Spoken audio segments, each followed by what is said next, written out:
gosh, welcome back to space. Wow, I am so excited. Space! Hey, we blasted off last time, but now we're back. That's right. The ship has landed. We're here for some space, science, fantasy fun. So thank you everybody for being here. If you are new to the stream, welcome. This is Burn Bryte, a brand new TTRPG system designed for Roll20. Again, it's a science fantasy game all about exploring the galaxy of Olaxis, which is full of awesome, interesting, sapient species, all contending with the fact that on the very edges of the galaxy, this strange consuming phenomenon called the burn is ever encroaching on civilization, threatening to destroy the galaxy. So our heroes are dealing with that world. But of course, we should all introduce ourselves. So, hey, everybody, it's me, Celeste Conowitch. I'm going to be your game master. Yes. And it's you, Darcy. Okay, cool. Yeah. Hi. Alphabet. Yeah, I wasn't sure if you had more to say than you're a game master. You're so many things. But I'm Darcy. I'm the community relations coordinator for Monte Cook Games by day. I'm a snailologist. My pronouns are she, her. And I'm playing a super cool bug man today called Ola's Ascot. And he has been on the edges and lots of the pressure points of this dangerous world that we're living in, and he has been involved in the fighting that's broken out. But those days, he thought might have been behind him, but as today's session and the end of last session will show, they are not. So he's this old warrior bug man. He's got a big heart, and he loves to make the ship a very welcoming place to be. Oh, sweet boy. I love it. And next up. Hi, everybody. I'm Eugenio. You might know me as DM Jazzy Hands. I'm the DM and producer of an actual play podcast called The Last Refuge. But more importantly, tonight, I am going to be playing Atash, our Zavoy friend. My pronouns are he, him. Atash's are they, them. Atash is a slug person who is currently inhabiting the corpse of a dead Ror'nan. It doesn't matter where the body came from. Please stop asking. It's fine. It's fine.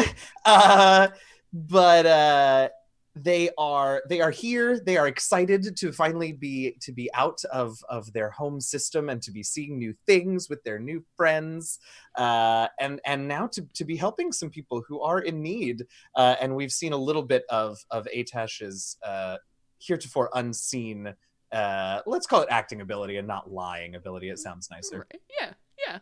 Performance. It's an Yeah, art. it's an art.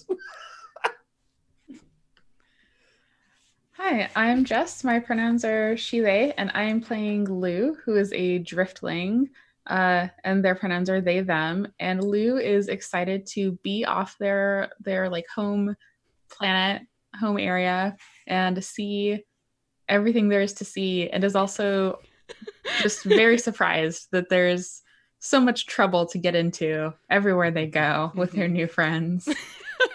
Huzzah! And hello, this is Naseem, your girl, and I am also here playing Vam Fam, 100,000 bugs. We are family, we are Vam. And we have a big appetite for metal today, so let's get to battle. Yes! And of course, before we dive into the recap of what happened last time, I do also want to say that if you look up at the screen above, you can see this Tiltify donation bar here. Basically, every time we hit a goal, we are going to be raffling off an entire copy of Burn Bryte. So awesome, everything you need to play the game on Roll20. So please do consider donating to Code 2040, which is all about teaching folks who, need to step up in the tech industry how to code and like breaking down some of the barriers that marginalized folks face when trying to work in the tech industry. So it's a great cause. So please do consider donating. Our mods in chat, really great. We'll be posting how you can donate over the course of the game and win some Burn Bryte, because this game is very cool and we want you all to be able to play it and do good for the world. But yes, speaking of doing good for the world, what happened last time? It was our first episode. So I want you all to give me a little summary. what the heck happened last time on Burn Ah, Bryte? gosh, what the heck? What the heck?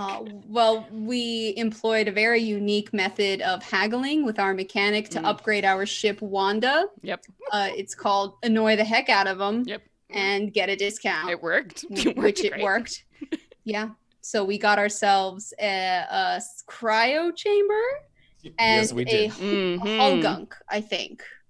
Yeah. A hull gunk and a healing module, I Yeah. believe. Yeah. Right. That's Yeah, haggling. we managed to There haggle you him go. down. Yeah. Yeah, y'all did. So I some guess now wheeling that we have our dealing. healing, we better get some damage, right? Mhm. Yeah. So we haggled with our mechanic. We got all 3 ship upgrades. Wanda gonna be looking sick. And then we headed out into the Las Vegas of Olaxis, Mhm. and we went to play some games. And it was not slots, and it was not craps. It was, in fact, spin, win, or die. Yes, Spin, a win, or virtual die. reality experience. Which was great fun. The first 2 of us to spin died in hilariously horrible ways. And then it was Atash's turn, and Atash almost won, but really wanted to know what it was like to die. So they adjusted the wheel so that they would die too, which was delightful. And so who ended up winning? Who was the last one that just hadn't spun? Lou. Oh, that's right. It was Lou. Won by Hacks. default. Do you all remember also what the name of this planet, what this system you're on is? Oh, I thought you were going to ask for the name of the game parlor, and I was ready to Ozobni. go. Ozobni. Yep. Ruled Well by done. the 5 overguilds, who are basically the sort of lawless merchant guilds who control industry in the galaxy.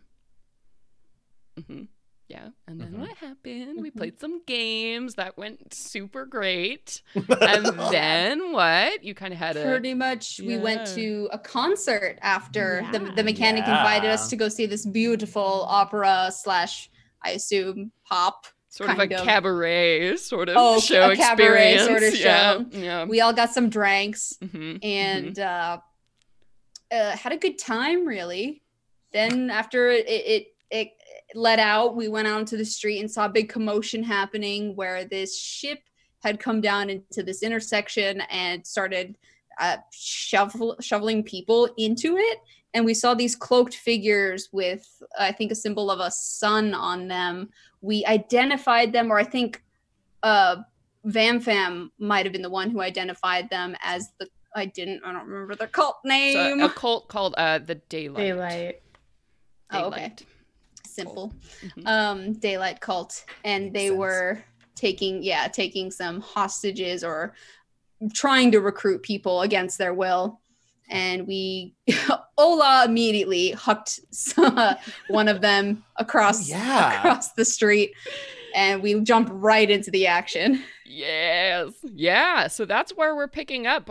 We had basically just gotten into trouble as you all had stepped outside of the Wailing Diva, and your mechanic friend Mondu was still inside, determined to talk to his lady love. So he's there doing that. You had stepped out onto the streets. You had begun to see all of these strange orange and yellow ships descending from the sky all over Ozobni. So, I mean, there's one really close to you in this main kind of intersection right now. But again, yeah, you had seen these figures dressed in yellow and green step out of the ship and then start just grabbing people off the street, trying to take them into their ship, screaming things about Gulmak and, that you will be cleansed by the fire, and they all had fire hands, and it got pretty wild. So we're going to go ahead and transition over to our map right now. Dun-dun-dun, cool. Ooh, roll 20. Here we are. So shiny, so pretty. Oh, so Mira. shiny, so no. Yeah, so just again in quick summary, so for everybody watching here, so this is the street that you all are standing on. You had basically just come outside somewhere over here and kind of walked forward to deal with all of these cultists that you see clustered all around you. You had also, in that moment, Ola, you had stepped up because you had seen a Kuthuk just here on the ground. He was sort of smaller and well-dressed, but clearly just terrified. He was just screaming on the ground and sort of weeping. So at the very final moments of our game, you had stepped up and actually gotten into the middle of it and are kind of shielding this person here. And all of the cultists had turned towards you with their fire hands on. So we are jumping right back into combat. So we had picked up with a surprise round, which basically none of the enemies had gotten to move yet since you all kind of took initiative here. So we have on my initiative tracker, we're coming to Lou, and then it's going to be Vam, and then we're going to start a new round and kind of see how it goes from there.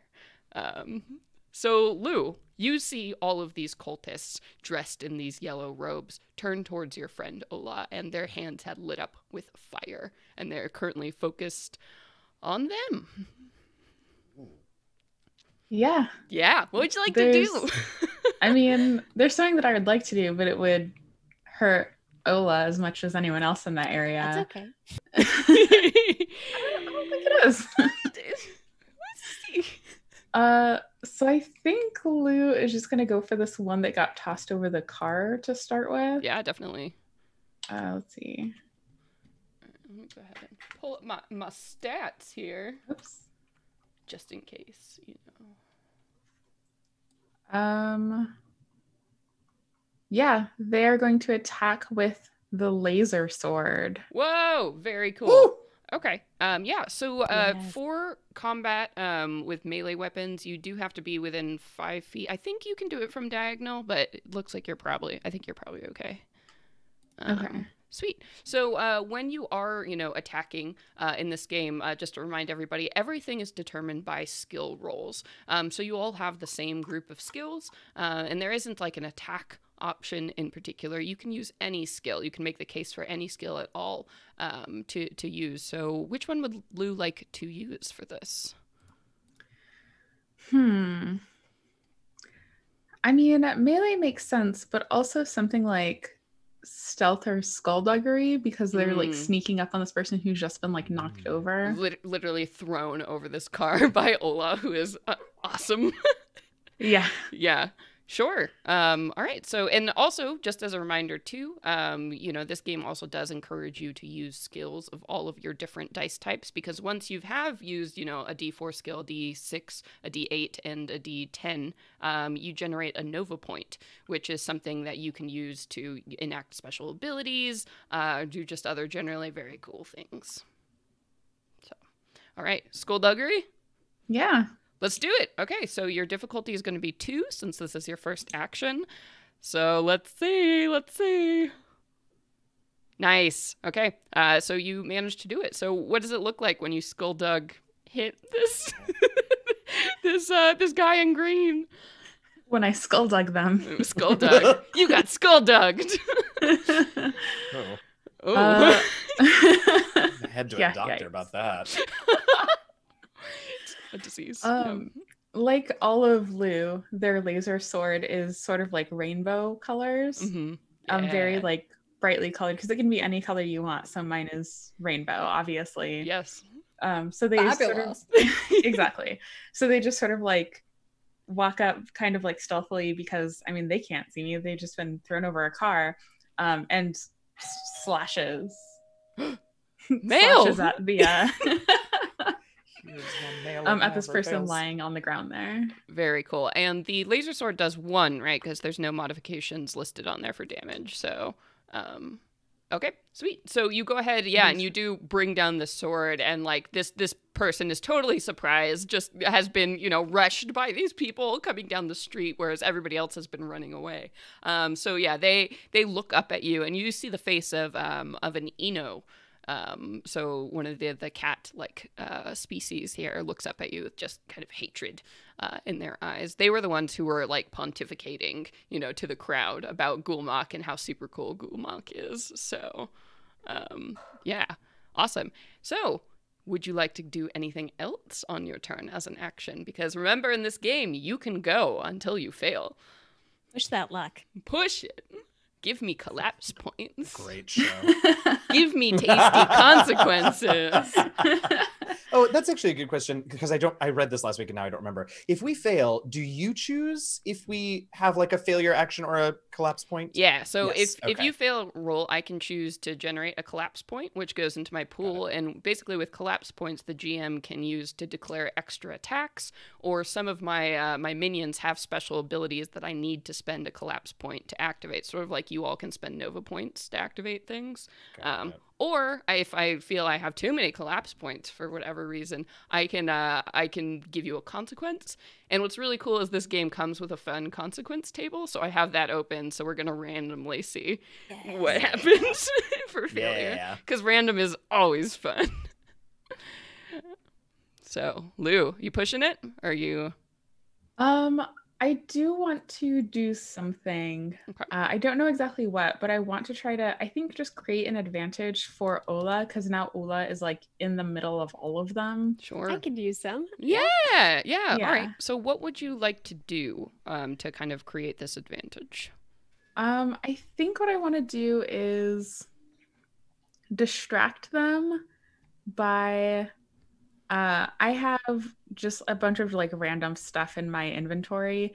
And I think what I want to do is just like grab a little bit of like fabric, maybe even off of like my top, and wrap my like dice game and toss it out in front of Ola, so that like on the side of Ola where the person is not, because I know that they like pushed an innocent behind them, and call out grenade.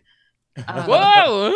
As a way, like basically trick them into thinking it's grenade, hopefully, and get them to disperse a little bit so they don't just immediately attack Ola. I love this. What skill would you like to use to accomplish this? I feel like that probably should have been skullduggery, but I do have deceive. That seems good too.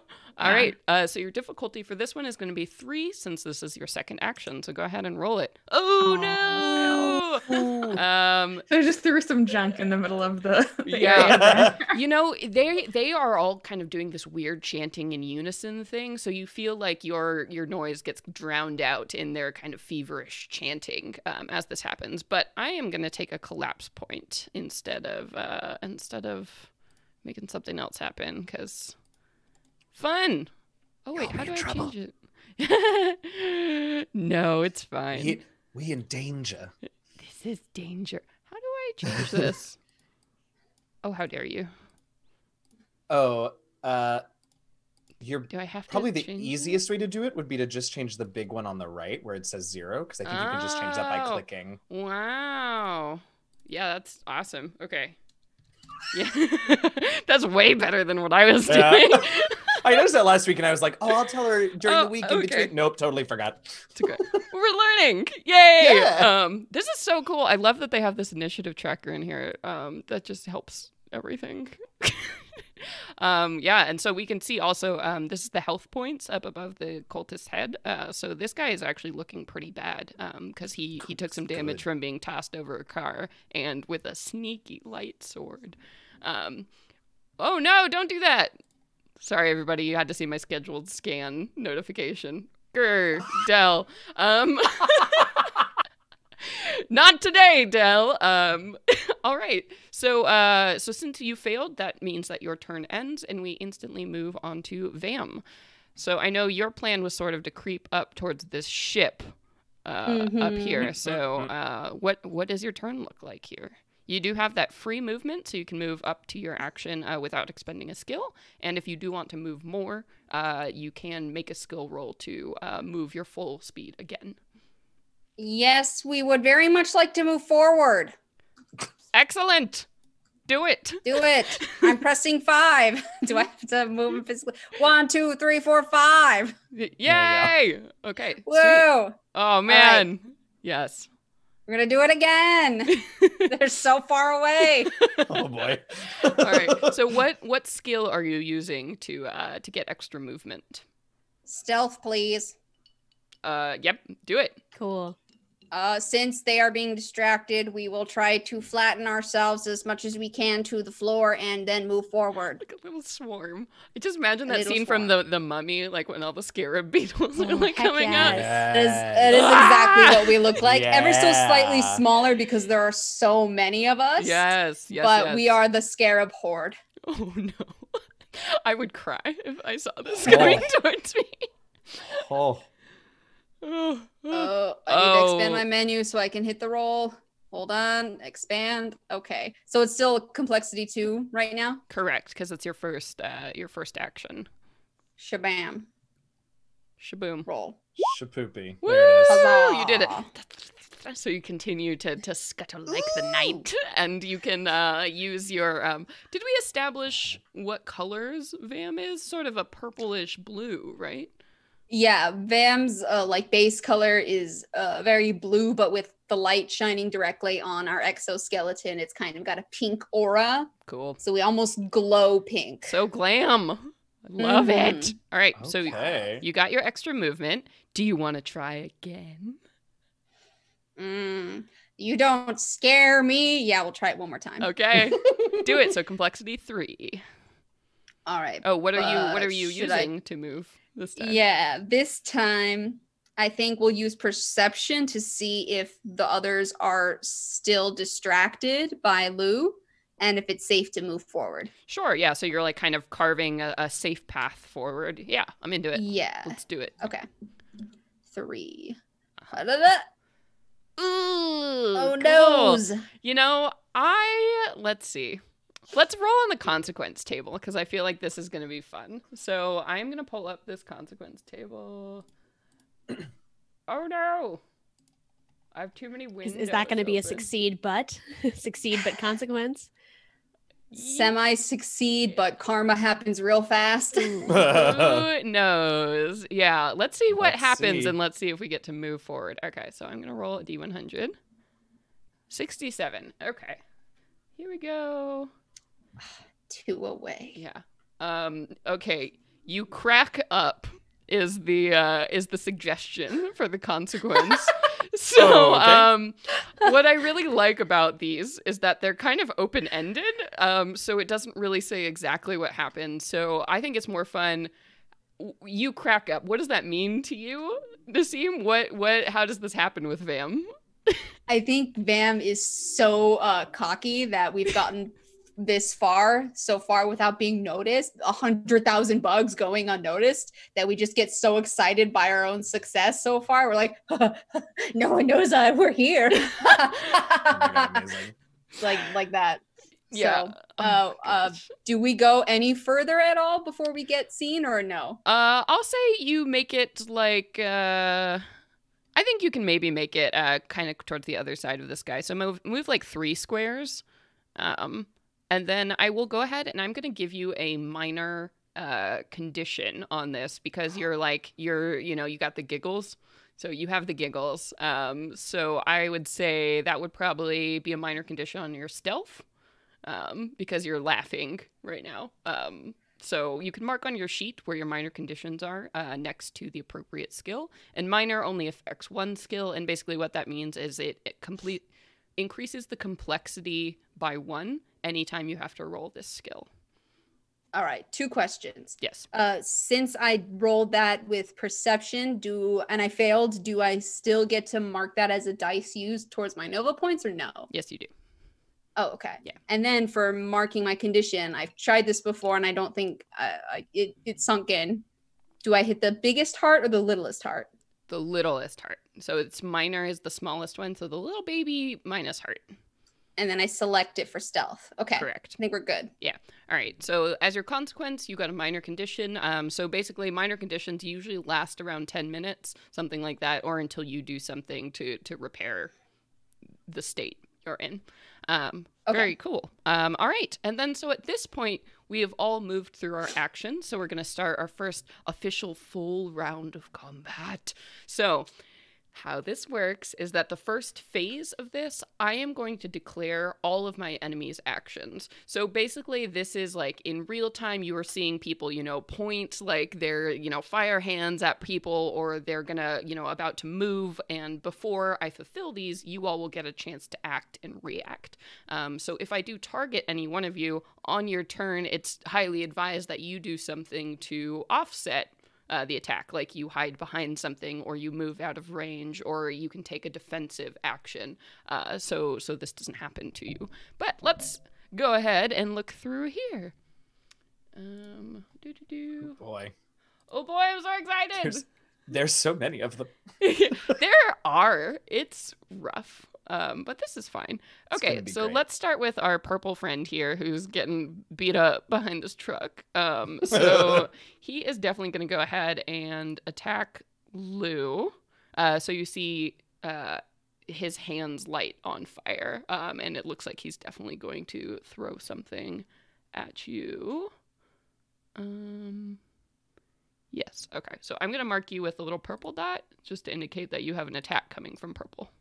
Ah, how clever. Because you all can see the little dots on there, right? Yeah. Okay, perfect.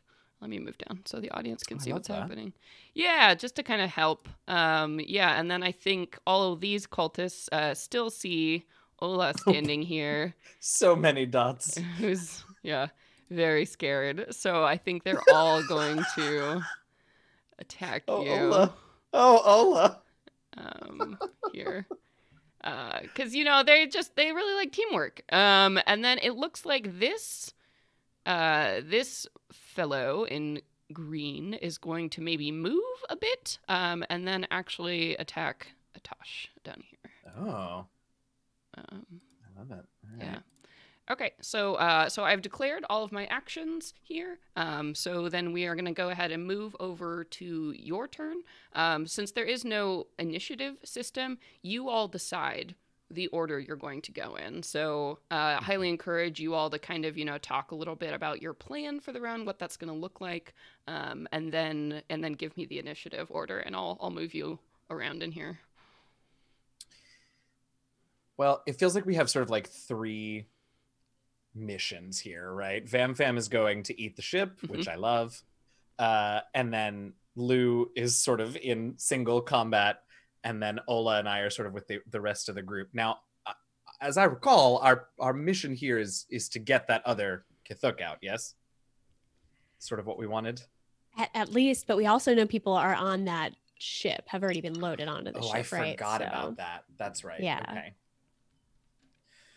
Well, I mean, I'm happy to hop in and try and take some of those attacks for you, Ola, if you want to try and get the Kithuk out to protect them, if that's helpful.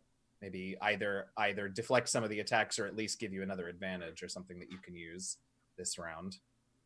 Yeah, that could be good. I think Ola was going to try to you can see Ola starting to like puff up their big chitinous chest, and I was maybe going to try a kind of presence roll to kind of intimidate folks out of sort of not attacking me and giving me some space. So, yeah. Now, Celeste, we would need a separate action for each of the individuals that are trying to attack, say, Ola, for example. Correct. Yeah. So, okay. So the odds of both of us succeeding on all 4 are not great. So I feel like the teamwork there sounds like a good plan. Yeah.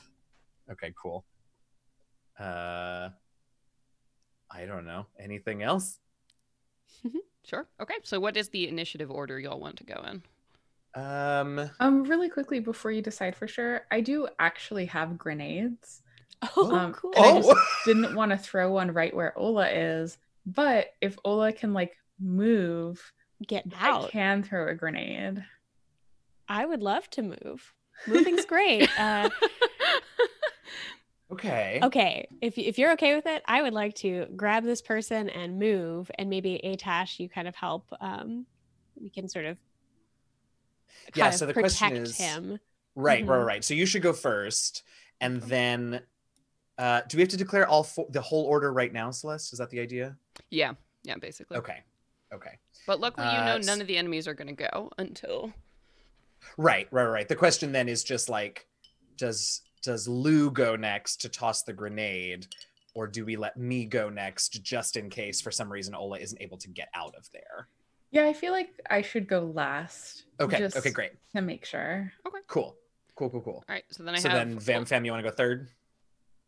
Yeah, since I guess we don't know that they've noticed us yet, we're gonna keep moving towards the ship. Great. Love it. All right, sweet. So then I hear Ola, Atash, Vam, and then Lou. Yep. Mm-hmm. Okay, sweet. So Ola, we start with you. You know that all 4 of these cool people are going to hit you, and you do have this like trembling little Kithuk, kind of in your arms at this point. Now, there's something you need to understand about the Kithuk. Yes. And that is that there's a coming of age ritual in which all of us have 2 small notches carved into our back shell. These notches allow for their shells to interlock with others of their kind. Yes. So I think my plan is to grab this trembling Kithuk next to me and look him in the eye and say, we're going to get through this. And we're going to I start making the kind of ritualistic motions that, we've all been trained to do from coming of age, and we sort of interlock. And so my hope, I don't know if I need to make a roll for that, but my hope is that I'm going to be able to lock onto him and make it easier for the both of us to kind of scuttle away. Yeah. So I will say he is definitely suffering from a few conditions right now. So he is very frightened. Okay. So I would like you to make some kind of skill roll to kind of get up his courage or, convince him to do this instead of right now. He's like screaming high pitched at the top of his lungs and kind of just kicking feebly at these cultists.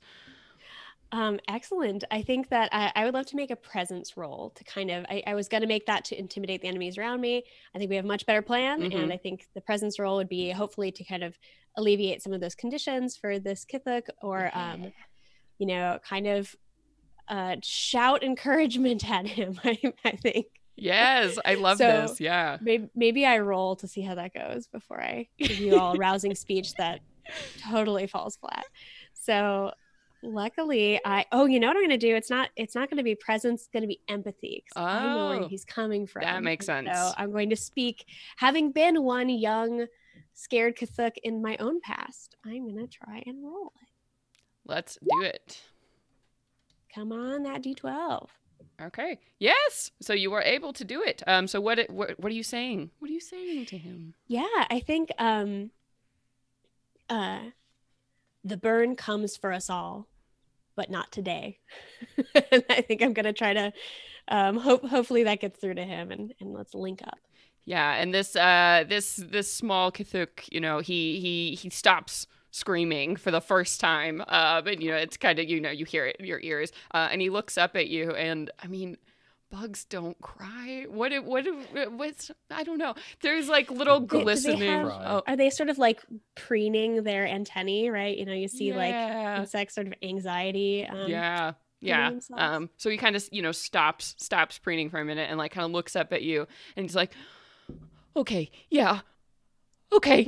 And he stands up and now link up, son. Yeah, goes like up under your arm, and what does it look like when they link together? I think describe it. So we usually have the sort of 2 arms and 2 sets of arms and then 1 set of legs. I'm old enough and have taken the perk that I actually have 4 sets of legs, but I think there's sort of all 4 arms per Kithuk is involved in kind of like, grabbing a particular plate and sort of doing a very fluid and like perfectly interlocking little movement that kind of, that it looks, I don't know, I think it looks kind of ballet-like, right? There's this extremely stereotyped movement that's we're all trained to do, and there's a moment where we're sort of next to each other, and then finally it sort of clinks together, and we are now moving as one, maybe even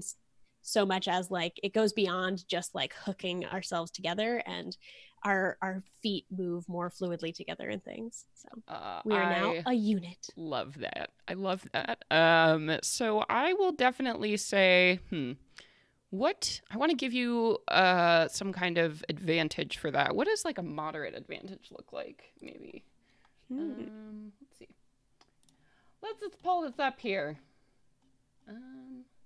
Yeah, so I'll give you like a protected kind of positive condition. So and let's go ahead and do the second level here. So basically all of your physical skills now are going to be reduced by 1 in cost because you do have this unit, and you're able to move so effectively and like kind of stage off things. So take that positive condition for that. I shall. Great. Yes. And then what else would you like to do? That was just your first action. We're going to carry that through. Okay, so now we are on my second action. So everything will be 3 dice that I'm rolling. I feel protected, and so I think I'm going to lean into that a bit. I have already used, I think, athletics before. I'm trying to think. Is this a...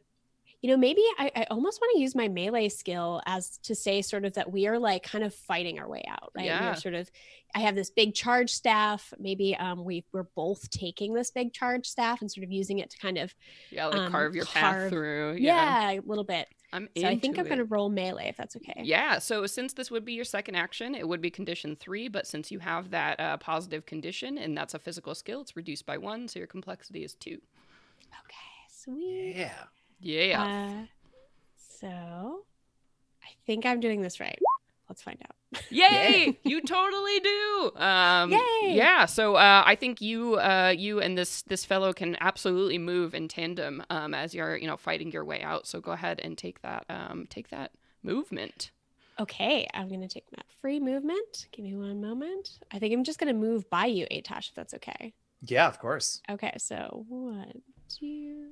Oh, I can use the little arrows. They're so convenient. Yeah, if you click and then use the little keyboard arrows. So diagonals 1, 2, 3, 4, 5, 6, 7. I'm hiding behind you, Atash. Yeah. I'm sorry. And we're gonna. No, I got that's this guy. choices, my but plan that's fine. Oh, There you go. We'll just bring your buddy with you. He's Yeah, right there we go. Okay. Yay! You have successfully extricated yourself from a nasty situation. So that was your second action. Would you like to do anything else? I think I'll keep it there. I think now I'm just sort of readying my defense Okay. to help this guy. Yep. Very cool. And he also, while you're fighting, he kind of, I imagine you almost create like sort of a sound chamber in yourself.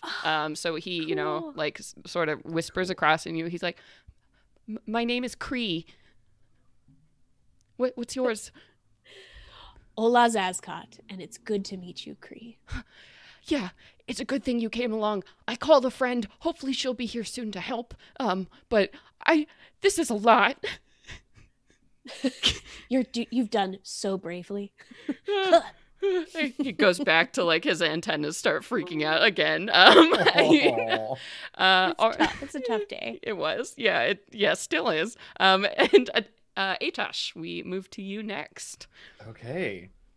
All right. So I've got now Ola and friend behind me. I want to close the distance a little bit. Mm-hmm. I guess I can see Lou after tossing their fake grenade. I can see them with proper grenade in hand. I have no idea what the blast radius of that is, nor does Atash. So we're gonna get a little closer and just hope we stay out. So let's see. Oh, okay. Well, life happens. All right. So we're going to get a little closer. We're going to go 1, 2, I think then let's go 3, 4, 5, and we can hang out here. Cool. And we're just going to, in fact, you know what I want to do is I want to go running at them like I'm going to attack them just to get them to flinch. But obviously I'm not actually close enough to do any sort of melee attack. We'll go for the one with the orange dot for right now. And so just barreling at them, and I would love to use deceive to just look very fierce and intimidating as I come. Cool feint. Yeah, I'm into it. Yeah. All right, complexity 2 since it's your first action. All right, complexity to, oh no. Oh. My character sheet is not big enough and it's doing weird things. Here we go. Okay. Complexity 2, here we go. That's it. Yeah. So are you kind of, which one are you fainting towards this? I think the orange one? dot one. Okay. Yeah, so I'll say, yeah, this definitely succeeds, and they're like, whoa, because they were going to attack Ola, but now you're running at them. What? So they kind of, like, get scattered, and I'll say that on their attack, and they're going to lose their attack because they just are freaked out. So Huzzah. let's go ahead. All right, so that's one. Let's let it roll and do another one. We'll try and get this green one here this time. And you know what I think I want to do? What they have fire hands. That's what they're going to attack with. Yep, their hands are on fire. And again, you couldn't see any kind of like tech or weapon doing this, so you have to assume it's some kind of magic, maybe? But they also don't have like plasma weapons with them. It's very weird that they can do this. Wild. Okay. In that case, I think I do have a weapon. I suppose I could pull it out and use it, but that doesn't sound nearly as fun. Oh, I know what I'll do. So I have let me know if I'm overstepping, Celeste, but no. I have a little souvenir mug from Hacked. Yeah. And I'm gonna toss that to the green circle one in the hopes that they will try and catch it and have to do something with their hands, or that maybe the tiny amount of liquid that's left in there will put their hands out. I don't know. All right. Sure. What kind of skill would you like to accomplish? I guess that'd be range since I'm throwing it. Yeah, probably. Improvised weapon. Skills, right? Yeah, range. Yeah. All right. Complexity 3. Yes. All right. Here we go. All right. Whoa! Awesome. Yeah, you do. You hang on to the. I forgot the voice. You chuck this mug at this guy with his fire hands, and he's like, so he has to like lose his attack as he deflects this mug. I don't think it does any damage, but he's just like, what the heck? Right. Yeah. No. Definitely not to hurt. Just to confuse. Just to confuse. Who throws a cup? Man. He yells. Truly. Yeah. Or I think this is probably actually Ror'nan, so it's like, who throws this cup? Perfect. I mean, Lou's plan is pretty solid, so I think I'm gonna stop there for now. Okay. Also, I'm fresh out of souvenir mugs to throw, so. Oh no!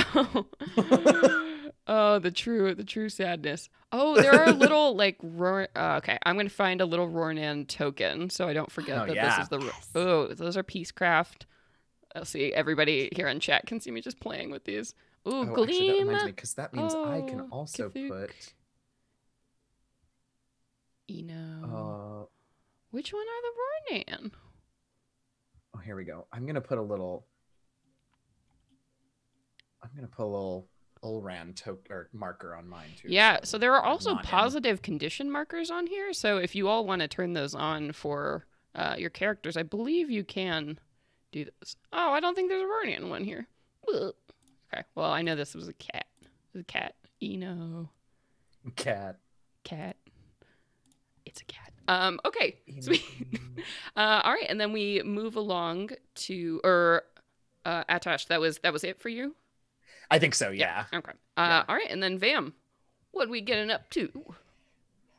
It is news to me that there is a Ror'nan here.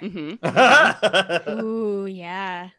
I kind of want to use some suave and also my Ror'nan network to try and persuade them to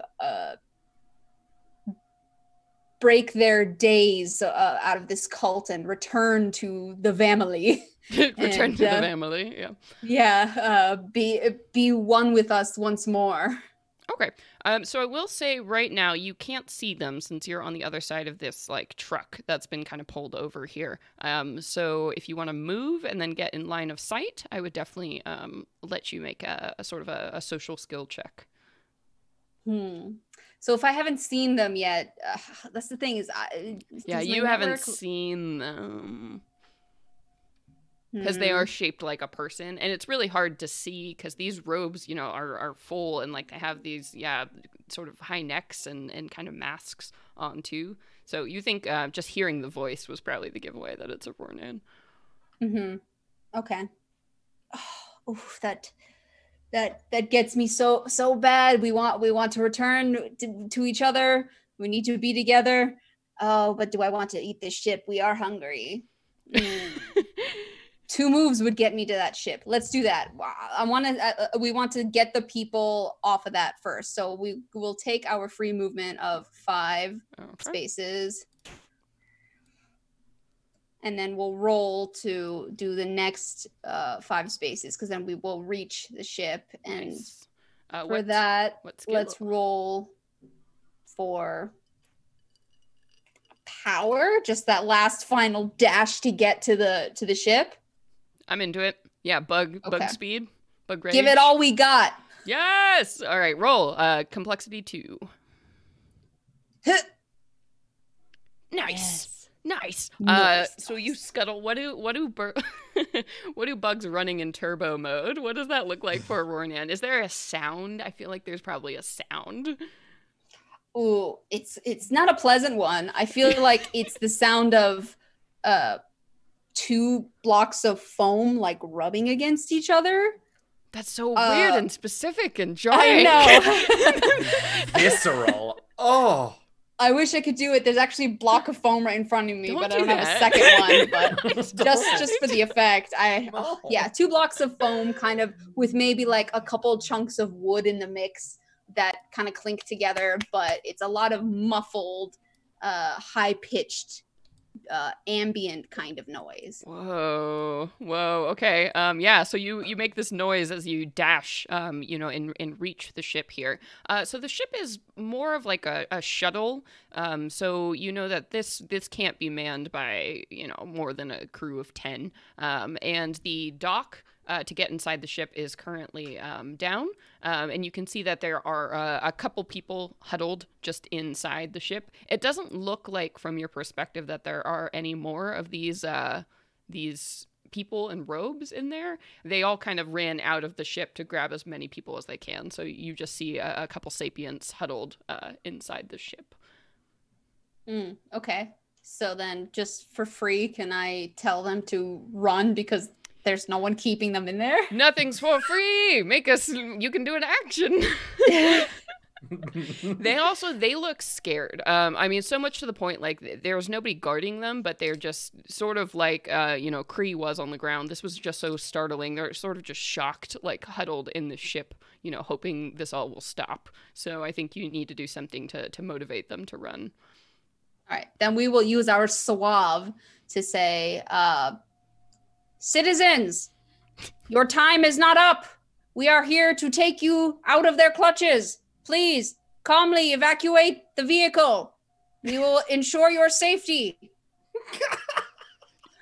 Yeah, and you see, huddled there's like a sort of lavender-colored Olran and like an Eno who can't be more than like 14 years old, and a Glean that's kind of, smushed into a corner. So go ahead and make me that skill roll at complexity 3 to motivate them to leave. You did it. Yeah. We did it. Yeah, and there's a moment where, you're saying that and they just kind of stare at you, just like unblinking as the sensory overload of this is happening. But then, they start to nod, and the Olran kind of, like helps sort of scoop up the Glean, and takes them with them. And yeah, the Eno will look at you and say, thanks. And then they'll just kind of shakily stand up, and then, looking around cautiously, they will exit out of the shuttle and run off into the street. Huzzah.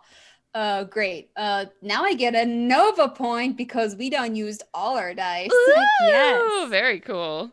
Yeah. Let me change this. You have 1 Nova point.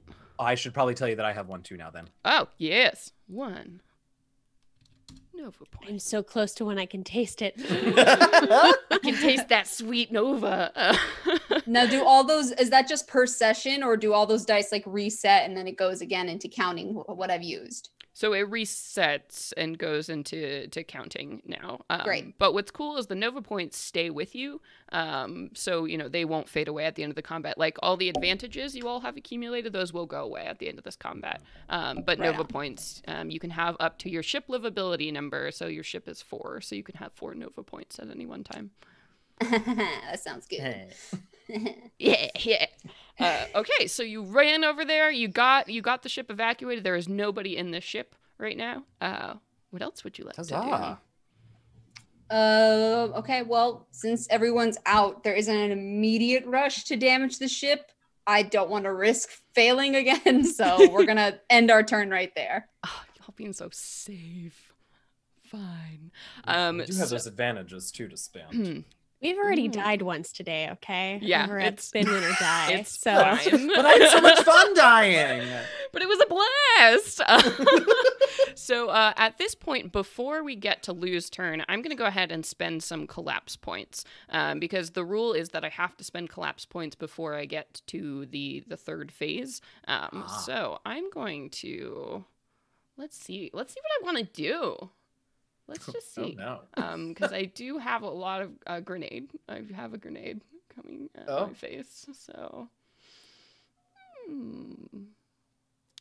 you have a range one. Okay, so I think this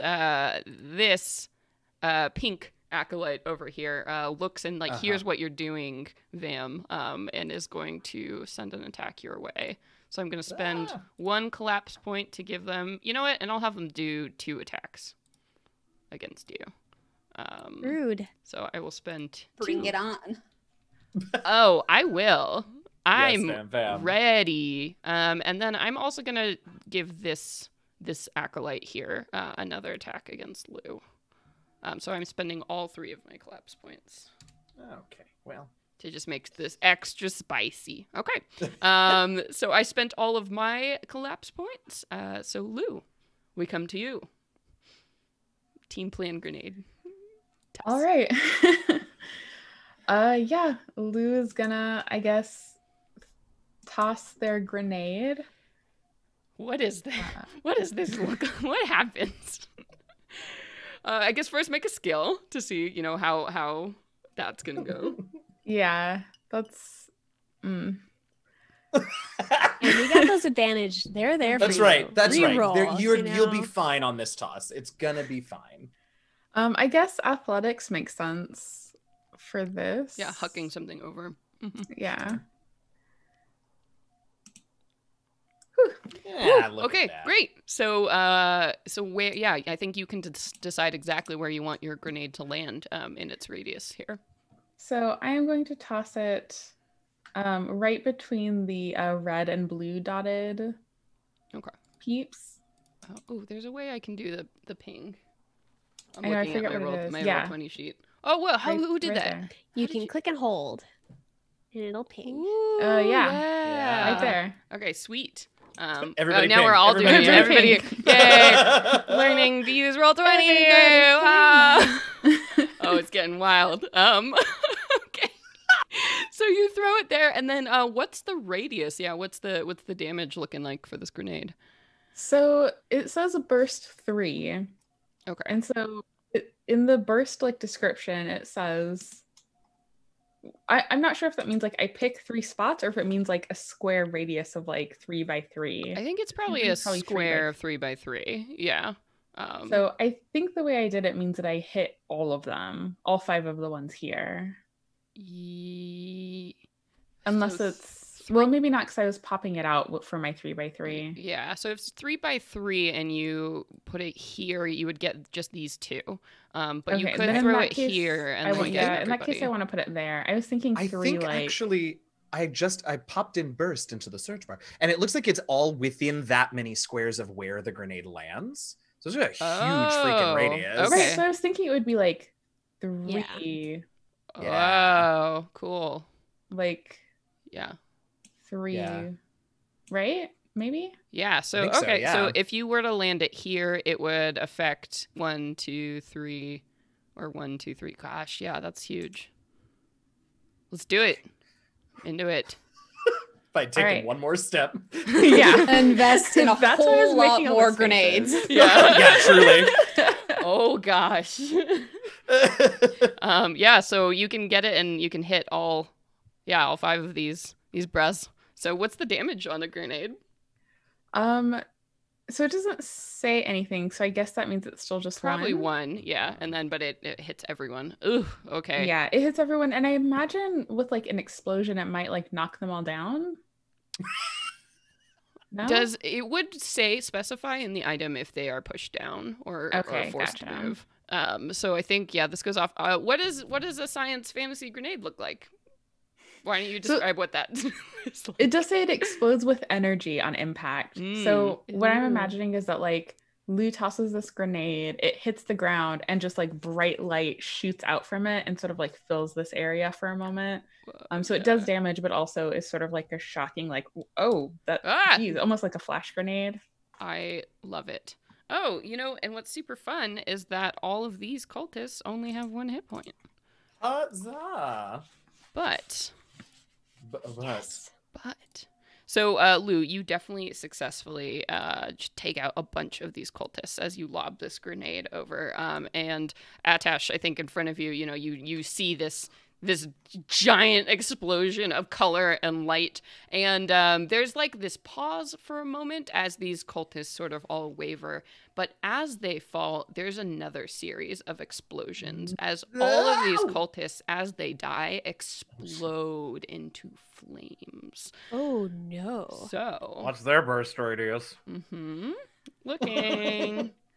All right. Definitely 1, right? So you are going to take 2 damage as orange and green. These cultists go up. So this is the Ror'nan, and then also an Olran, yeah. So this bursts out and just fire consumes their corpses completely, leaving nothing behind but catching you, with that wave of flame. Oh boy. Little black singe, just little soot marks all over the crystal body. Wow. Extremely cool. Lou, so that was your action. Super effective. Anything else you would like to do? Yes. Since I'm here, I do want to take another swing with my laser sword at the one that's still standing. Yeah, absolutely. All right, complexity 3. This one I will go for melee, since that's the last die type I need. Yeah. Nova point. Get him, point. Nice. Yeah, so Lou, how do you know how to use a laser sword? I think that kind of informs what this looks like. Like, did you take classes, or do you love like playing in VR? Is that how you learned? Like, what's Lou's story?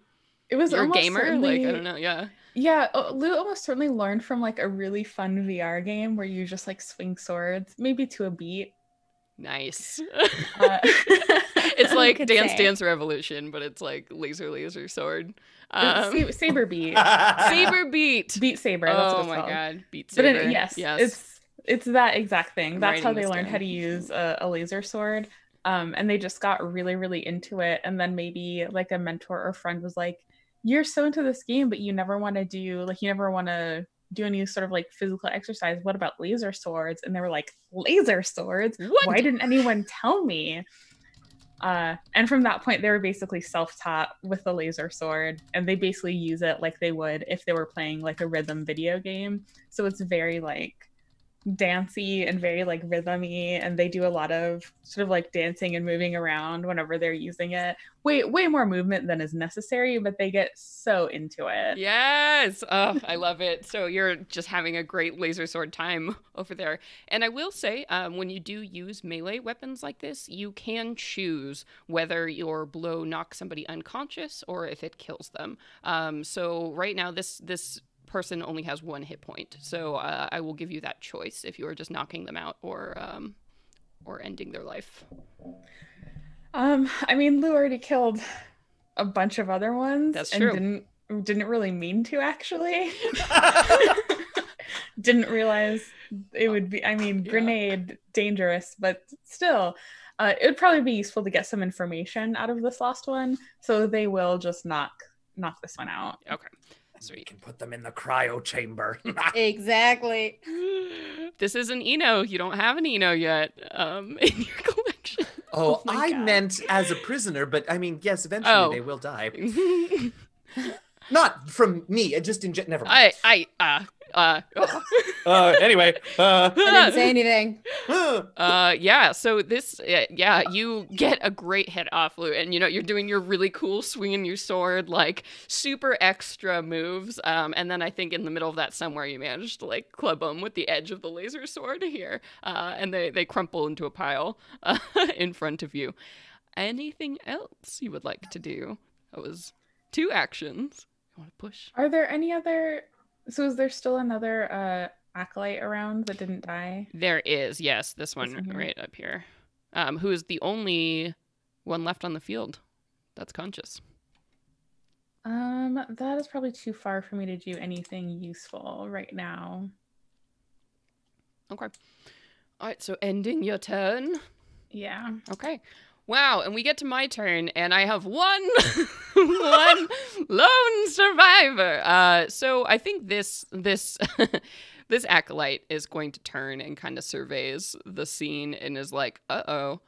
So they are going to take that movement that they started to indicate here. So they're going to move. So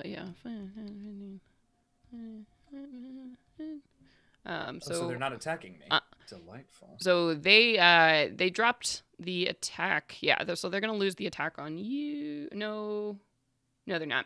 A ray of fire comes out of their hands. Be quiet, Huge. Be quiet. So this is actually a super cool move. As they're running, basically they're going to extend their hands in both directions, and you see 2 rays of fire simultaneously shoot out. One is going to come for Vam, and one is coming for Atosh down there. So wow. Yeah. Oh, hell. So these fiery bursts attack. So let's see, on a hit, target takes 1 damage. Yes, and is on fire. So both of you take that 1 damage, and your bodies go up in flames. So, yes, everything you said is true. I'm inhabiting a body, and that was my 3rd health level. Yeah. And inhabited bodies, well, it's not great when they lose all their health levels. So, Atash's Ulran body goes up in flames, and it's very bright. Apparently, this Ulran's particular molecular composition was quite explosively flammable. And when the light and the fire clears, there are just chunks of crystalline body all on the ground, and a big white slug who sort of looks around and goes, well, fit. Have we seen you in any body other than this, or have we seen you in a you couple? I think you all know that I am a Zavoy, but I don't know that you've ever seen me out of that Ulran's body. Excellent. And you've certainly never heard my the voice that Atash loathes, which is why they spend so much time in other bodies. So they look around and they go, "Now, self-conscious." Oh gosh, and I will say, because your body took the burst of the flame, so I will say, Atash is not on fire. So okay, cool. I'll give you that. You used your meat shield. Appreciate you. Your crystal shield took that. But Vam, you are on fire. So tons of your little bug selves now are, it's that horrible like popping and cracking sound as your exoskeleton is exposed to this heat rapidly. So some of you are popping and exploding all over the place. And since you are on fire, this will actually require an action from you or someone else to put yourself out. Otherwise, you will take damage again. At the start of phase 3. So you're on fire. And this acolyte is clearly like running towards the ship now. So they are certainly hoping to get away. So that brings us to the end of that round. So I'm declaring my action. This acolyte is just running with their full speed with the intention to take off in this ship. So we turn to all of you. What would you like to do to address this situation? Save the family. Yeah. Yeah. we should put you out. I mean, do we want to go after this last fleeing one? Do we want no survivors? Well, I guess we do have a prisoner, but no survivors? Or do we want them to tell the legend of our prowess in battle? I don't know. We should not let them escape. Yeah, that feels smart. I didn't want to be the one to say it since I've already made several jokes about killing this prisoner we have. But yes, that feels smart. We can't let them go. No. I don't feel like kidnappers are entitled to their ships. So yes, I would like That's to exactly keep them away right. from it. If nothing else, we should Um, knock them out and like hand them over to local authorities. But like, we can't just let them take off on the ship and just like get a new crew and keep doing this. And this ship might have information, so I think we run. I want to run to the family and. The ship might also have parts that we could put on our ship. Is that Oh, a that's thing? true. I don't know, but we could certainly find out. Okay, so who is going Okay. first? What's the order? Well, Vam, do you want to try and put yourself out first so that we Yeah, can I see if think you need assistance with immediately, that? Yeah. Immediately, we are not concerned anymore with the ship or whoever is left. They can go if they wish. We must preserve ourselves. I would condense myself and Okay. try to put out the fire. Right. Okay. So that's the first thing, yeah. All right, and then who would like to move? I mean, I have a blaster pistol that I'm still within range for this cultist that I could use, but I'm not. Atesh is very upset that he has lost one of his favorite buddies, so I think that's about all that I'll be useful for in terms of like going over towards the ship. So I can go anywhere in the order that you all need. I will. Yeah, I can go anywhere. All right, so Ola, Lu, any strong feelings about where to go? In the order? No? Okay. Nope, I'm happy Well, then to why don't I go? Yeah. Why don't I go second? Because if I miss and don't manage to bring down the cultist, then you two can decide if you want to deal with it. Okay. But Sounds if I bring good. them down, then there's nothing for you to really worry about over there, except for whatever we want to do with the ship. Sounds good to me. All right. Okay. So moving along, rolling right into this. So Vam, you're trying to put yourself out? All right. What kind of Yeah. skill would you like to use to accomplish this? Ooh. Medicine, I guess. Sure. Yeah, you're yeah. triaging your, handling your own burns, sort of a stop, drop, and roll technique. Yeah. Yeah. Go ahead and roll me. So it's complexity 2. Ooh. Oh, thank goodness. Yes. So you made it. So you are able to put yourself out. Yeah. You kind of roll and squeeze and condense into a ball. And like you use the bugs. Reach over and put out the other bugs and kind of like pile on top Just of all the remaining constantly flame rolling sources. over each other. Yeah. Yeah. Cool. So you break apart into this situation, but you manage to put the flames out. Anything else you would like to do? Well, since we did successfully put ourselves out, we are mad and we are gonna go for the steering of the ship.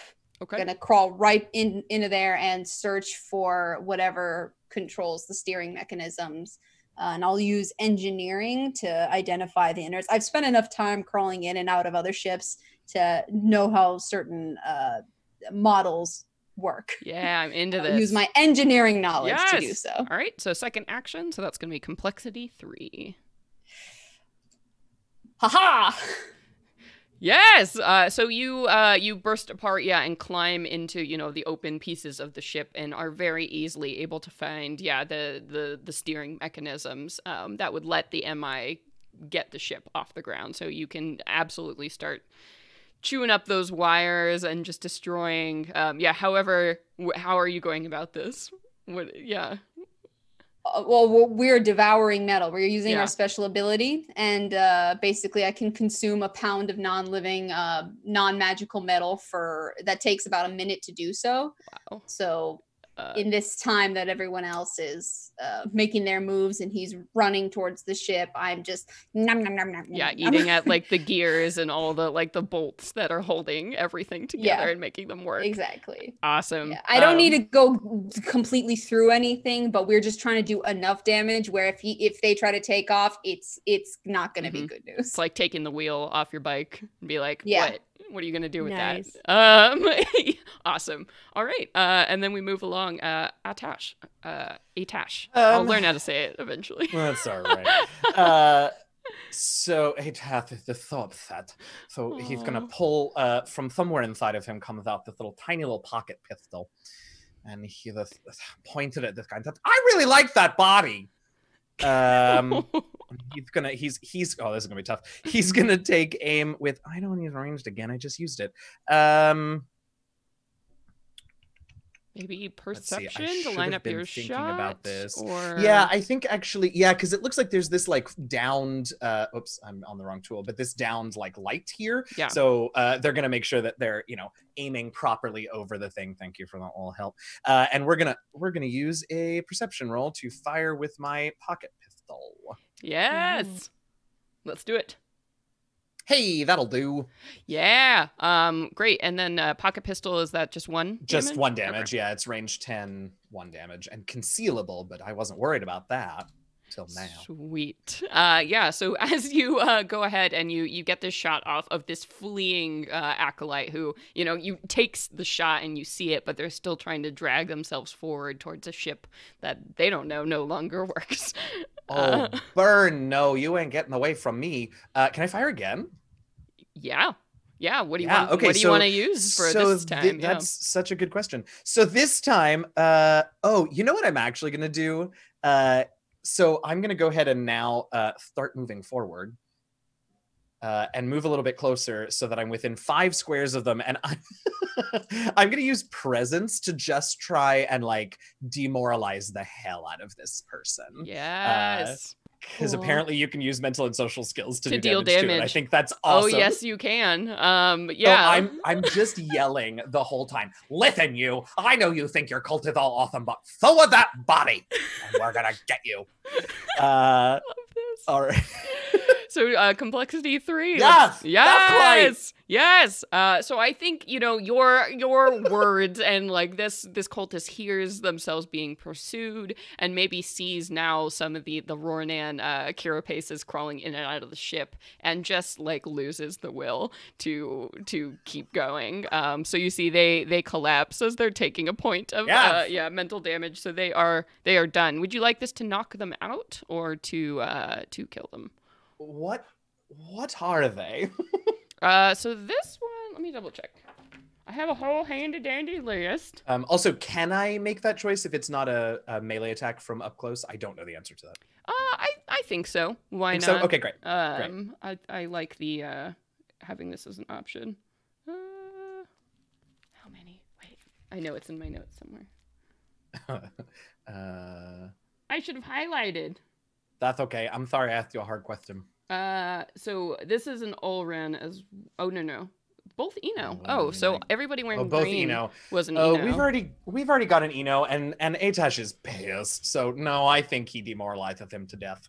Yeah. Yeah, they just give up. They lose the will to live. Let's see. Can their fiery death? Oh, you're too far away. So they also explode.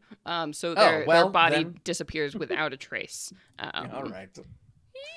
Okay. And I'm going to say that effectively takes us out of combat. You all have survived at this point. You know, you have this unconscious Eno next to you right now, Lou. The Vam, you have thoroughly managed to make sure this ship is not going anywhere fast. It's going to need some repairs if it's going to fly to take off again.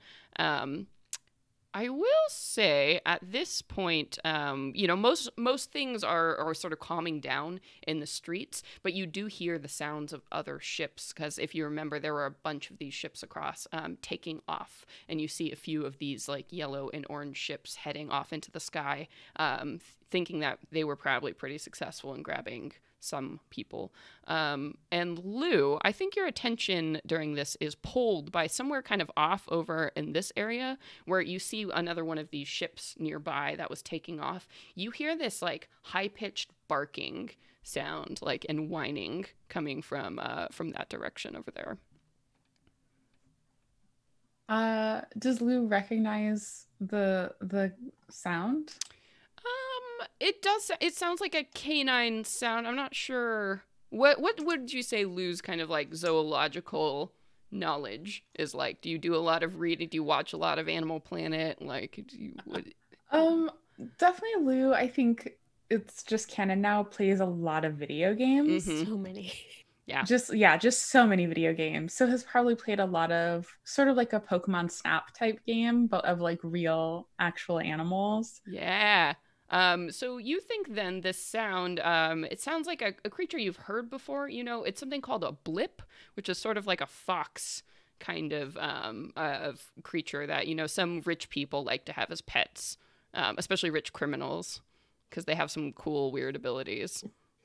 And it sounds like it's in danger. Yeah, are very distressed. It's like right by where the ship was taking off, over kind of towards the left. Lou will call out, "Hey, somebody tie this one up, make so that when they wake up, they don't just run. I have to go check something out." And Lou is gonna like not even wait for confirmation, just like take off to go find this poor distressed creature. Yeah, and you know, as you run and you kind of turn the corner, so like right as one of these ships was taken away, you see this small blue fox creature that has these giant ears, and these three kind of fluffy tails. Let me see. I think I have a picture. Let me show you because it's so cute. It sounds cute. So cute. There we go. I'm showing you all on Roll20. That's what it looks like.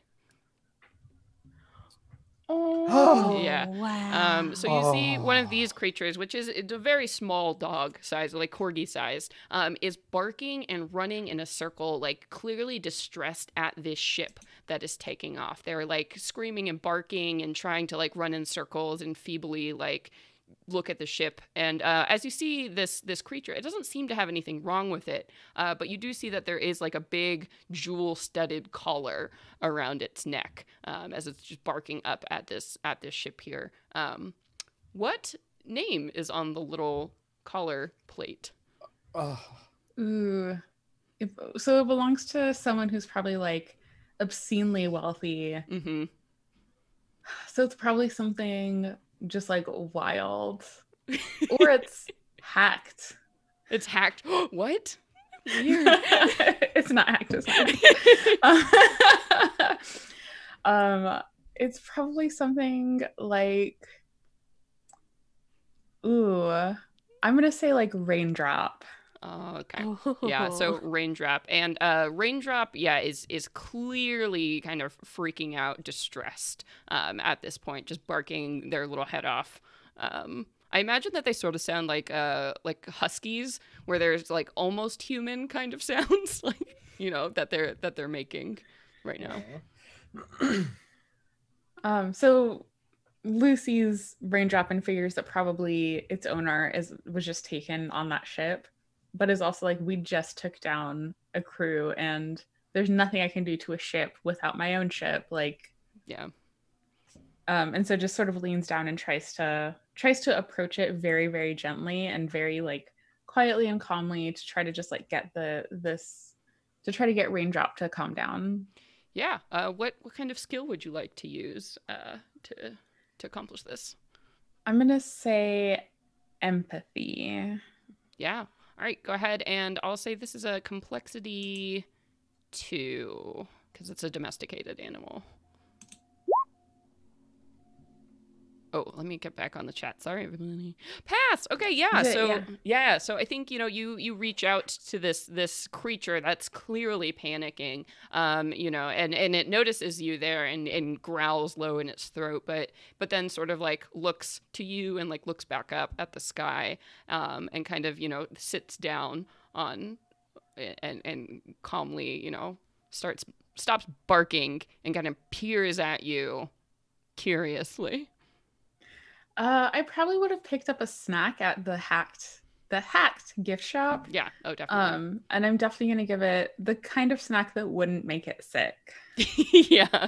Yeah. And you offer some food, and, you know, the curious little like fox nose sniffs at it. And then, you know, food bridges all barriers, as this beast snaps up what you have and like swallows it in a single gulp, and then like looks up at you with its big eyes again.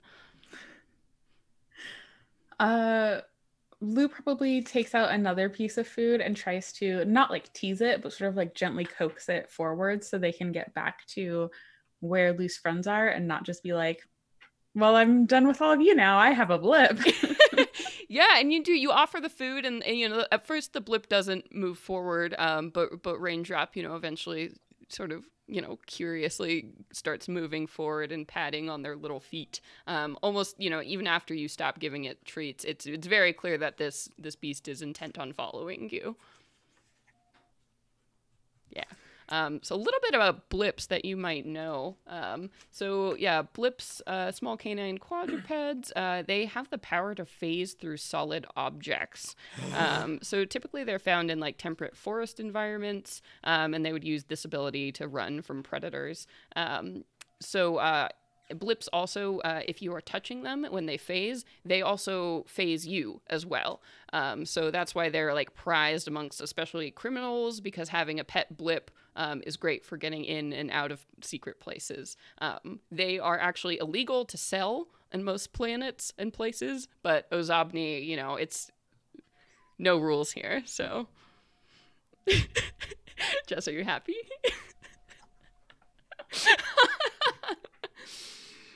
Oh, good.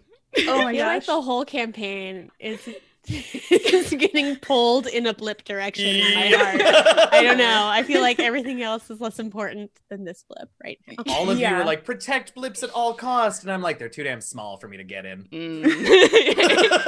Oh Can't yeah, use 'em. like Lou is not gonna let Atesh like anywhere near this blip, just in case. Yeah, that's legit. That's legit. Yes. Yeah. And I think for the rest of you, while this interaction is happening over there, you are kind of taking care of business. You see a bunch of people now are like clustering back towards what happened. The initial panic, and then now the curiosity of people, like spinning their theories and talking to each other about, what this could possibly mean or what has happened. And as everyone's kind of settling down, you hear like a woo, woo, woo, woo kind of siren coming from like this east passageway, and you see this very large peacecraft that has these the shield painted like bright pink all around them. They also have a big like red cross that's painted on their chest, and you see these like flashing blue and pink lights have popped out of their head as they're rolling along on like tread wheels to get towards you. And at this point, Ola, you feel you like a tugging kind of at your side, and Kree says to you, "Oh, that's my friend. She's great, very helpful. Maybe she can, I don't know, if any of you are hurt." And he starts to kind of unlatch himself from you to run to meet happy her. to unlatch. I am so impressed that you had the foresight to call such a talented friend. You did very well. Please have a seat. Yeah. So this is, you can kind of see the our pink friend coming up here, this peacecraft, as she's rolling onto the scene. So at this point, I'm going to go ahead and phase this back into just chatting screen. So, whoa, transition, whoa, whew, our faces are very big again. Yeah, so she rolls back in here, and he's like, well, I didn't really know what to do, and then, they started popping out of the ship, and they started, grabbing people, so I called her. I mean, she works for the ARC, so, they deal with this kind of thing all the time, but, I mean, I don't understand, like, why these people are here, or what they wanted. This is ridiculous. This is an outrage, is what it is. It's an outrage. But thank you. Oh yeah, thank you, I guess, for saving me. And yeah. And I think Lou, you can run back in with your blip with Raindrop at this point. And were we able to, or was I able to tie up that one Eno cultist that we had? Yeah. And are there any just as this peacecraft comes a callin', are there any other casualties around from like when the ship landed or anything? Or is this area pretty clear since all the cultists exploded? You do see a couple people with like minor injuries kind of in the crowd, maybe like who got trampled or, fell over something trying to get away. Some people have burns, but there doesn't appear to be anybody like dead on the ground. Or seriously injured. Okay, got it. Yeah. Cool. And yeah, this Peacecraft does roll in and calls out, "Citizens, please calm yourselves. If anyone is injured, I can attend to you." And she'll start rolling around the field. And Cree will kind of like wave to her, and she turns over and is like, "Oh, Cree, are you all right?" He's like, "Well, it's been better." This is horrible. Please, can any of you explain what exactly happened here? She's looking at all of you like... Lou was looking at a raindrop and nothing else. Yeah. We're done. Vam is still in the ship. We're trying to access the computer and see if there was any like intel left in there, any predetermined coordinates as to where they were heading, or like an itinerary, a checklist of some kind. Yeah. Yeah. For sure. So there are kind of two ways that you can interact with a ship. You do know that every ship is run by an MI, so a magic intelligence, and you can use your communicator badges to speak with an MI as long as you're on board the ship. Alternatively, you could try and hack into the ship and then get information there, download files, or whatever you would like to do. So how is Vam going about this? I think I'd rather hack my way in. We like a challenge. Okay. All right. What kind of skill would you like to use to hack into this computer? Computers. Good. All right. Let's roll it. The most appropriate one. So 2? Yes. Complexity 2 for this. Okay. No. Well, you do still have... Oh, yeah, the advantages go away. We're out of combat. Oh, no. Okay, so you try to get into this computer, and it is just, like, not letting you in. There are weird symbols that you don't really recognize that this computer uses. You're just having a really hard time accessing it right now. Dang it. Yeah. Well, if I can still do things... maybe now we will try our communicator badge. Sure. Yeah, you can tap the badge, and you hear like a little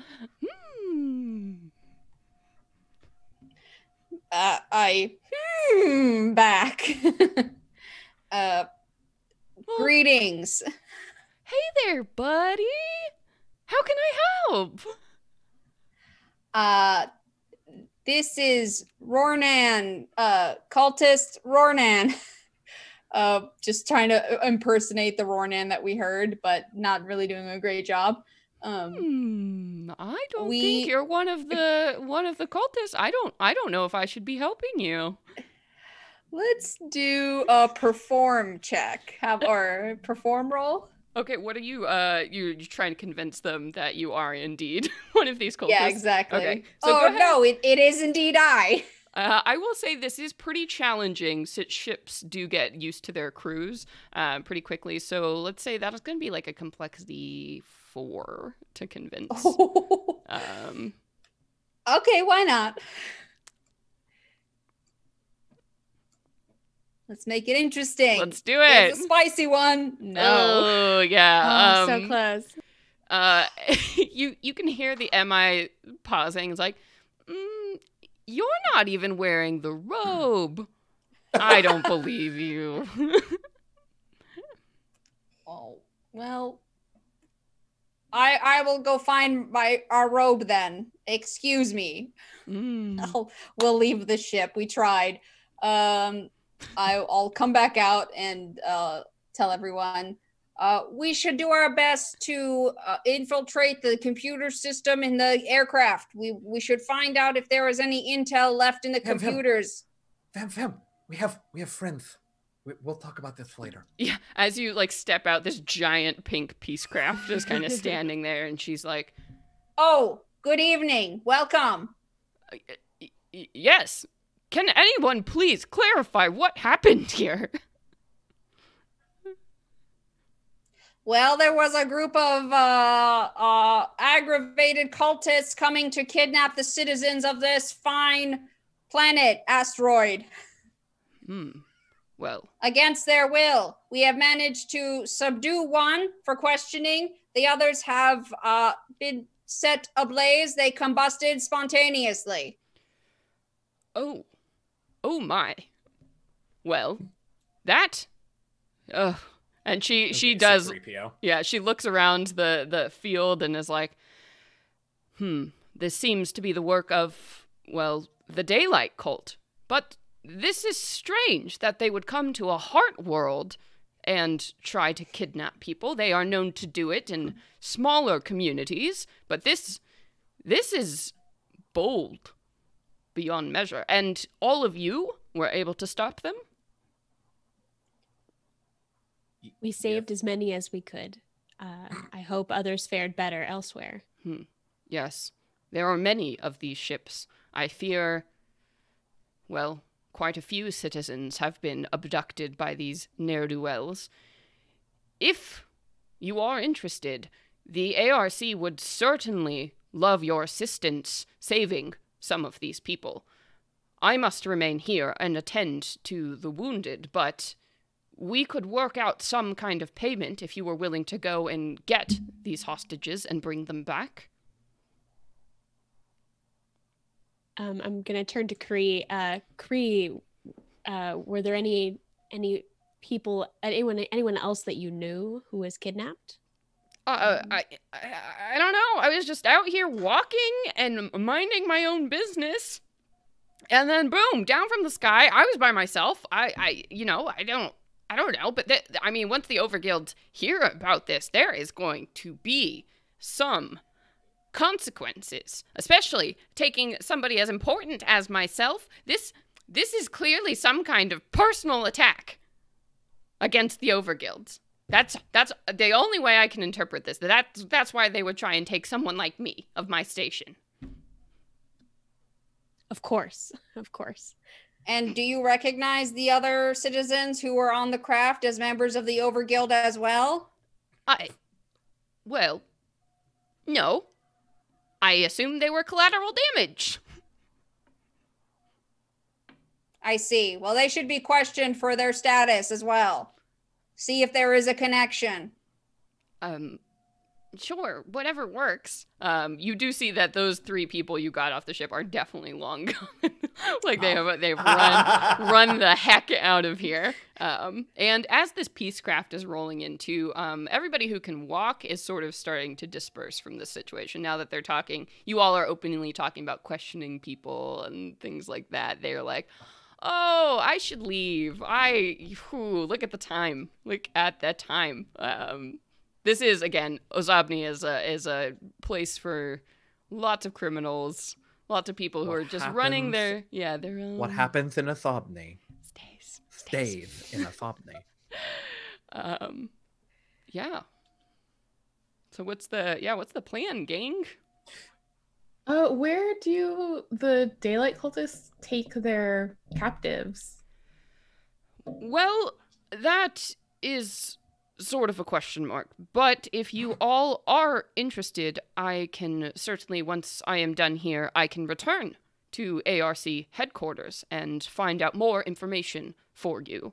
Then perhaps we could meet tomorrow and share our notes.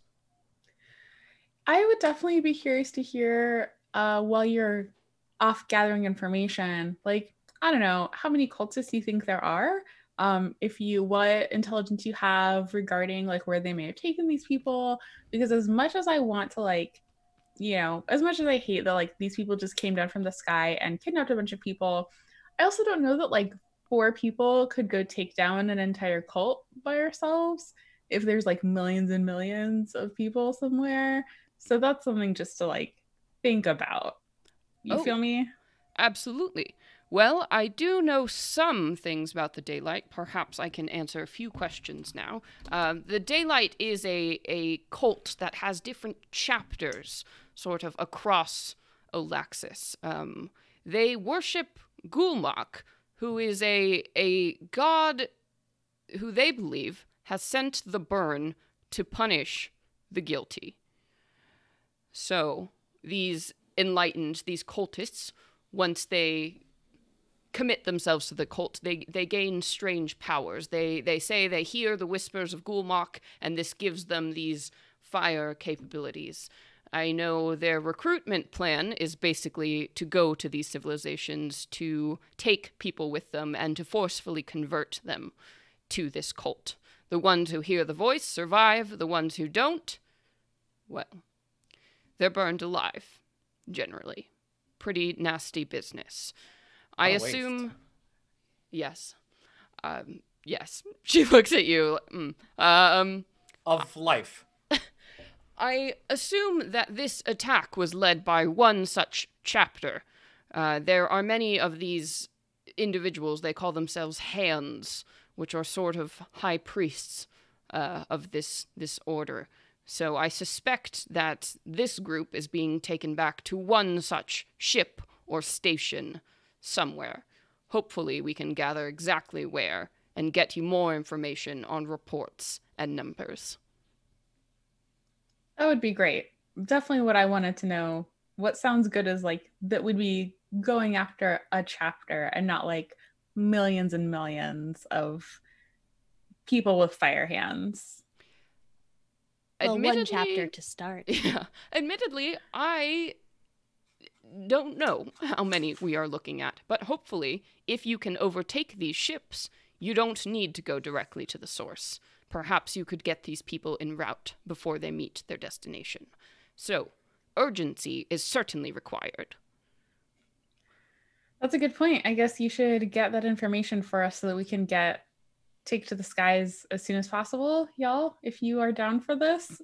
They look around, realizing that they've just been doing all this. We have some injuries to perhaps sleep off at the Bolarama. The bowl and stay. Where we're the bowl and stay, excuse me. Where we're staying. The bowl and stay. That is run by a peacecraft as well, yes? Lucky Strike? Yes. Yep. Just the same. Well then, I shall find you tomorrow morning at this bowl and stay, and I shall communicate all further information I have for you, and we can, of course, work out a contract that will be satisfactory. But, if that is all, Kree, would you like someone to escort you home? And Kree's like, I think that would be best, just given this horrible night. But seriously, again, thank you all. I don't know what they would have done to me if they got me on that ship. But I'm glad I don't have to find out. Also, could you like send someone to take this ship to Mandu's garage? Yes, I could have it towed. Sure. How badly did you mess it up? Oh, not severely. There is still plenty of computer information intact. It was mostly the steering mechanics that I had impaired. I see. Well then, I'll have someone, and they should be able to come and take this away in a few hours. I'll make some calls. But yeah. And with that, your peacecraft friend, who I don't know if she introduced her name, was Jade Crucible. Oh yes, God. So Jade Crucible. She'll go ahead and she'll hand you like a little kind of disc, sort of the size of a poker chip, which I imagine is like what business cards look like in space. So you can put it like onto your tablet or whatever and like pull up her information and details. So Jade will hand off this card to you and promise to meet you in the morning, and then roll off with Kree in tow, leaving you all kind of standing there. So we do have a little bit of time left. Is there anything you would like to do before kind of heading back towards the bowl and stay to meet, to sleep off this marvelous time you've had? Well, I'm curious if Mandu made it out all right, whether he got to talk to his lady love. Yeah. You're looking around. You haven't seen him over the course of the fight, so you're not sure where he is at the moment. But I also want to know if he's done with our ship, because we we do have a prisoner. Definitely. He was working on it all day. He did say, Yeah. 2 to 3 days for the repairs, but maybe he could Right. get, hustled to move that up. One of you all probably have his phone number if one of you would like to call him. Oh, not me. I don't want him to. He thinks I'm an Olrun. Oh, yeah. Yeah. He'll know the truth. Yeah. Lou, I feel like Perhaps is we could always find- ready to annoy Mondeo. I love it. What were you gonna say though, Naseem? Perhaps we could find some sort of sedative to maintain the current state of our prisoner.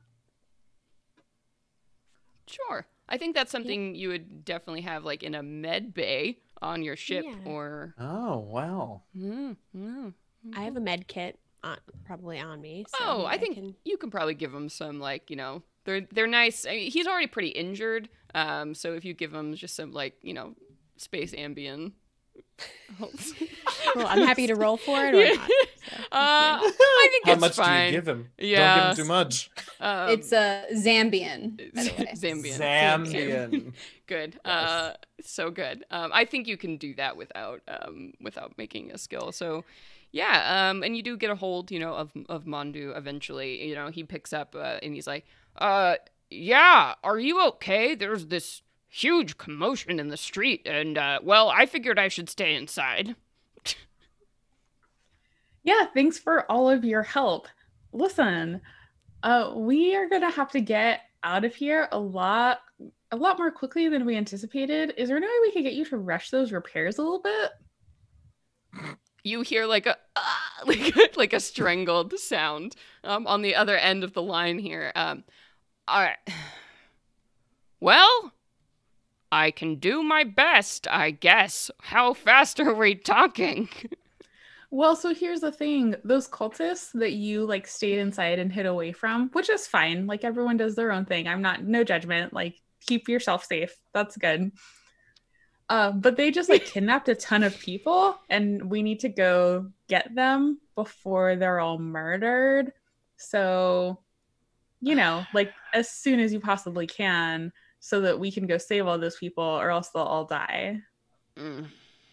Well, I sort of struck out here, so I guess I have nothing else to do tonight. So Oh. What? You struck out? I don't really want to talk about it. Sure, I'll head on over to the garage and do what I can, I guess, before tomorrow.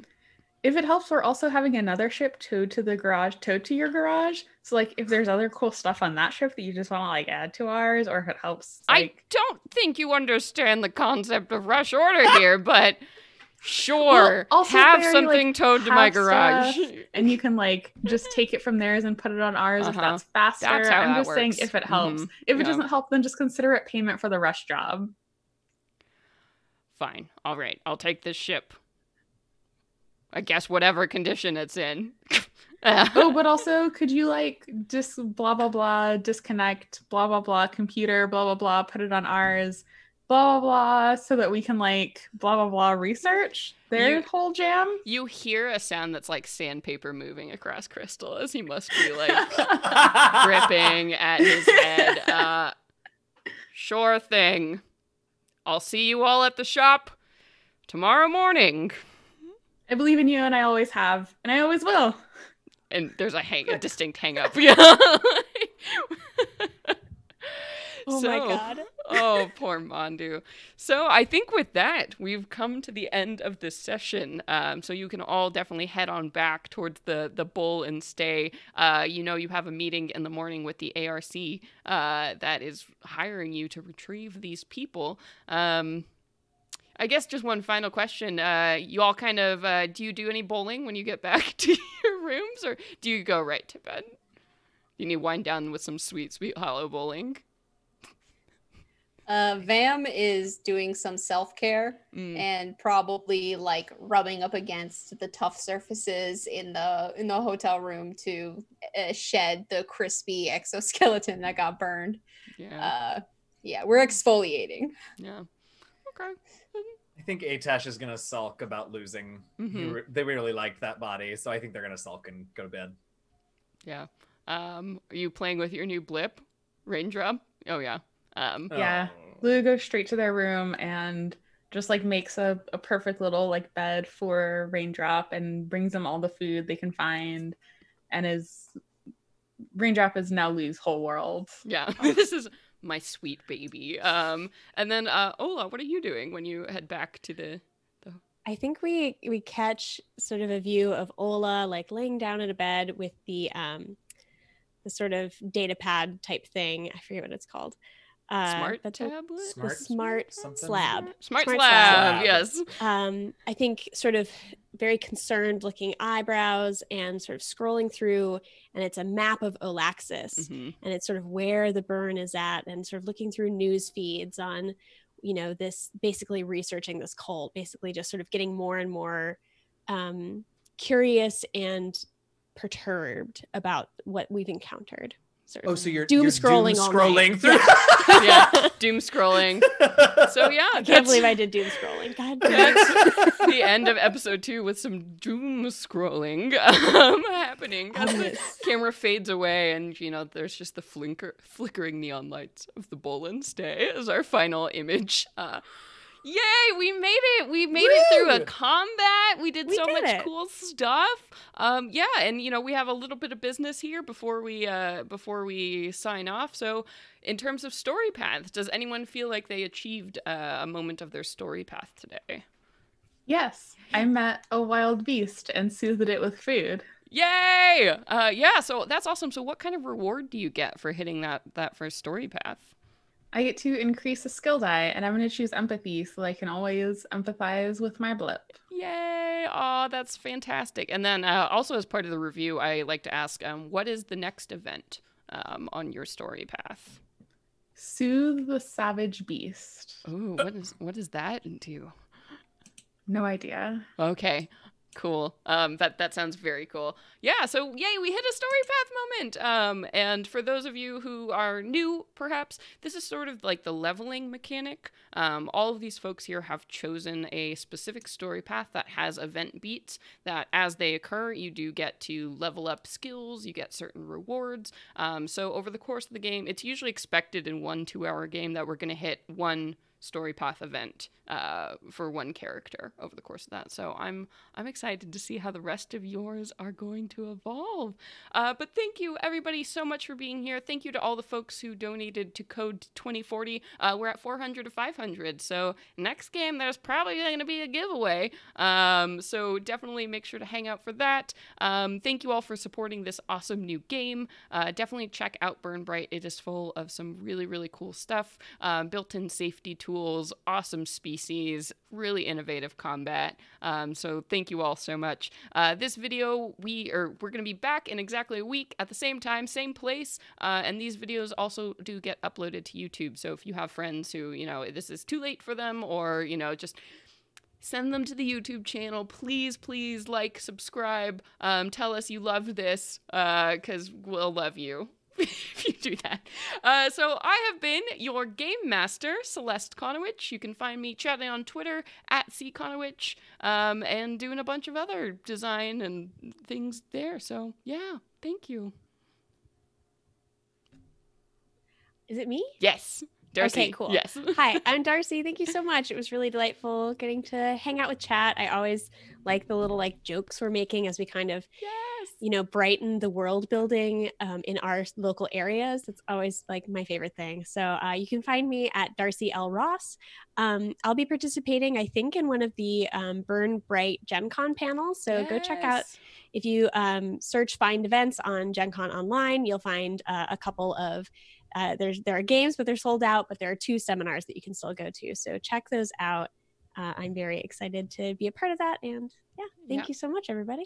Our live stream that week is going to be featured as part of Gen Con's programming. So so tell lots of people to come on down and let's have a big old Gen Con celebration of this show. Anyway, next. I love that. Hi, everybody. I'm Eugenio. You might know me as DM Jazzy Hands. I played Atash this evening. our no longer differently bodied Zavoy. Oh. You can find me on Twitter at DMJazzyHands. I am the dungeon master and producer of an actual play podcast called The Last Refuge. Still releasing episodes every Wednesday. You can follow the show on Twitter at DND Last Refuge. We have fun stuff coming up that I don't need to talk about here. You can go on Twitter and check it out. I also stream on my own channel on Thursdays and Fridays afternoons. We're working through some Dragon Age Origins DLC content right now, so you can come hang out there. And there was something else, and I don't know what it was, so it can't be that important. That's all. Thanks for hanging, everybody. This has been super fun, and I'm really enjoying this. I think I will also be there at the Gen Con panel, and of course we'll see you all next week for the game, so come hang out then. Thanks for being here. I'm Jess. You can find me on Twitter at RightJessR. You can find all of the stuff that I do on my website, rightjess.com, including the D&D Actual Play Podcast, D20 Games. We will also have a panel at Gen Con, a live show at Gen Con. And yeah, excited for Gen Con, coming up pretty fast. Yeah, yep. I forget everything else about myself. It's really warm in here, and also I forgot to turn on my light before the sun went down, so I'm just like sitting here in a dark, hot room, and it's very strange. Oh, life. Life is strange. And finally... Oh, yes, I empathize with your hot problems, Yes, Jess. yeah. I'm Naseem, and you can find me on Wednesday nights and Sunday mornings on the Venture Maidens Twitch, streaming both D&D and just some video games for some good fun.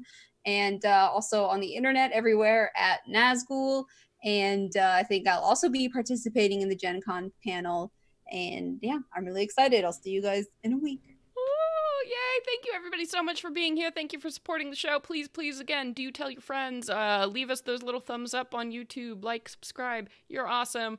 But I guess until next time, everybody, blast off! Blast off! Blast off!